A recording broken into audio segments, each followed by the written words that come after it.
So I had finally decided to divorce my husband after a long 10 years of marriage that never should have happened. I was tired of living for other people, and I wanted to learn who I really was.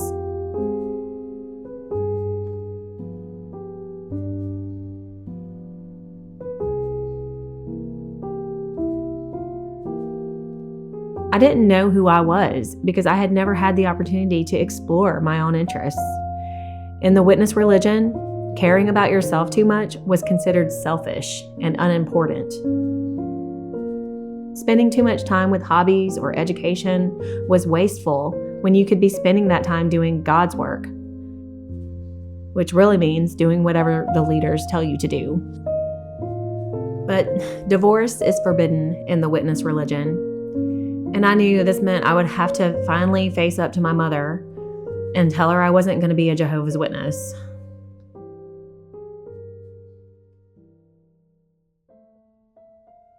So I made that dreaded call to my mom. And after a series of excruciating conversations, that was that. I had made it clear I was done. And here's the real kicker. I had already met a new guy I was crazy about and was going to move a long distance to live with him. So you can imagine her shock. I know, it sounds crazy to me too as I tell the story, but it is what it is, and that's what happened. I was doing everything wrong in the eyes of my mother and against all my religious training. In her eyes, I was really living in sin at this point. I had gotten divorced and now was living with a guy without even being married. I'm sure the whole situation was wildly embarrassing to my mother, whose reputation had, of course, always been of utmost importance. And I was a crucial part of that reputation. I was supposed to have been the daughter that she perfectly raised to be a perfect witness, a carbon copy of her. My mom and I had no contact with each other at that point. And I made no contact with any of the elders or leaders in the congregation. I'm sure that if I had contacted the leaders, I would have been disfellowshipped.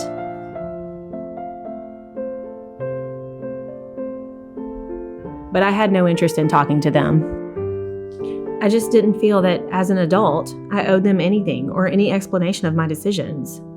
I was tired of them running every single aspect of my life. I had already given them my entire childhood.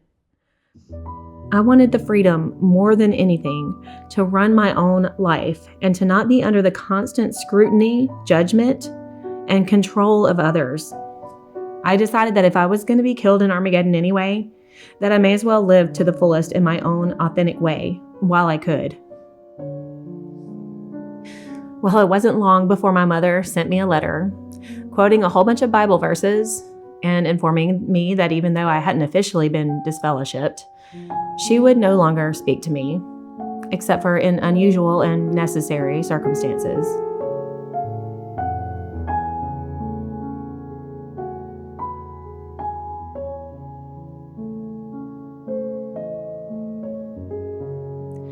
It's been nearly 15 years since then, and we've only spoken a couple of times over that span, which is when my dad died suddenly from cancer in 2013 and when my grandmother died in 2020.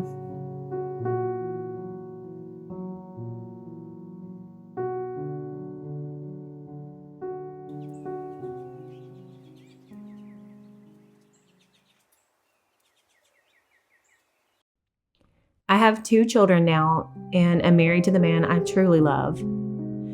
My mother has only seen my son once, which was at my dad's funeral, and has never met my daughter. Over these 15 years, she has never asked about or shown any interest in me, my life, or my children, though they, of course, have asked about her. It's difficult trying to explain it to them. It's unreasonable, it makes no sense. So naturally, they don't understand. I just try not to bring it up with them because the only thing it does is make them sad. But there's nothing I can do about it.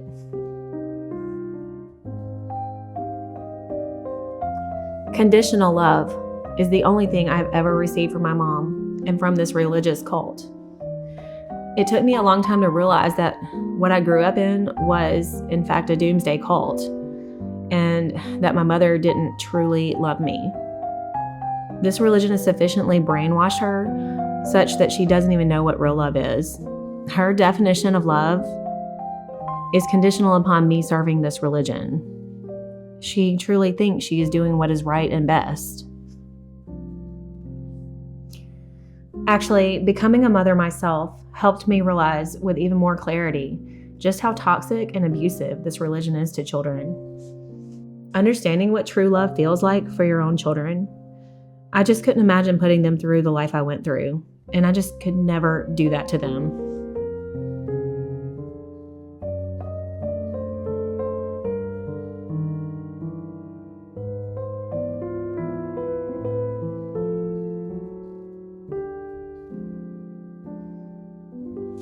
When I first left, I hadn't done any outside research on the witnesses.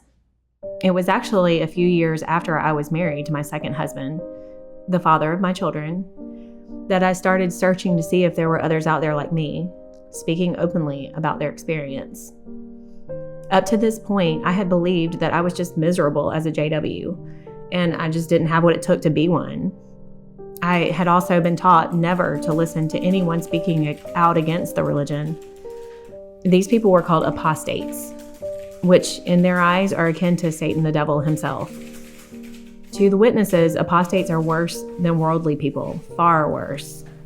And we were to never have any dealings with them, or else we would certainly be condemned to eternal damnation. Having been raised in this mindset, this kept me sufficiently fearful enough to keep from really doing any research.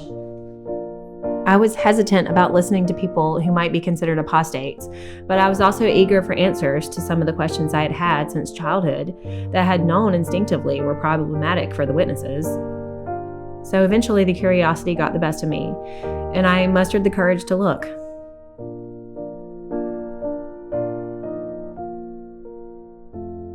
Lo and behold, there were many others just like me.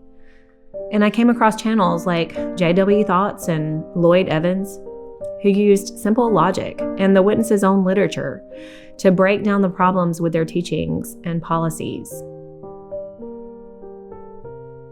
After watching these videos and learning what I did, there was no question in my mind at that point that I had been raised in a cult. And my own questioning about many of their doctrines and policies were validated. I also learned about the many lawsuits that have been brought against them for their policies on CSA, which basically protect the abuser and not the child. I learned much more eye-opening information about the history of their leaders, their failed prophecies, and their ever-changing doctrine.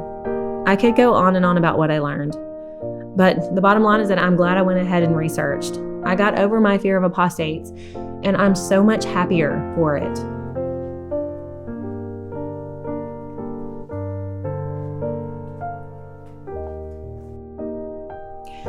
I'm sad I couldn't have grown up more normally with a normal relationship with my mother, but I am happy that I can truly appreciate what it means to be free and to live an authentic life.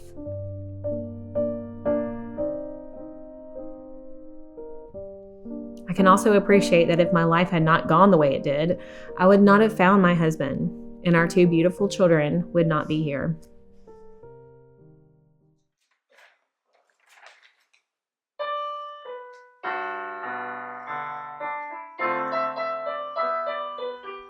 My goal now is to raise my kids to have the freedom to choose whatever they want to believe, so long as they are not hurting themselves or anyone else. I want them to be free to have interests, hobbies, friends, and a robust education, which encourages them to use critical thinking skills and to never be afraid to question things.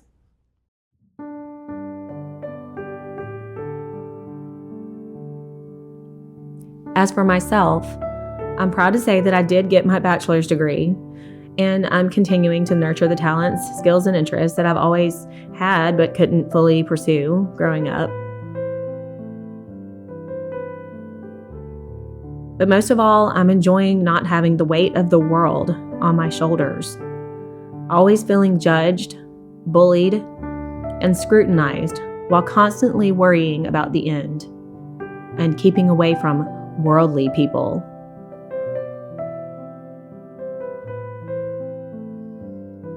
I still tend to isolate myself, but I'm not totally socially inept. I feel sad for my mother, and I mourn my lack of a childhood and missed opportunities. But we can't change the past. We must count our blessings and be thankful for what we have now. I'm so glad to see more and more ex-JWs coming out of the woodwork here on YouTube and sharing their experiences. Whatever challenges we're facing, it helps to know that we are not alone.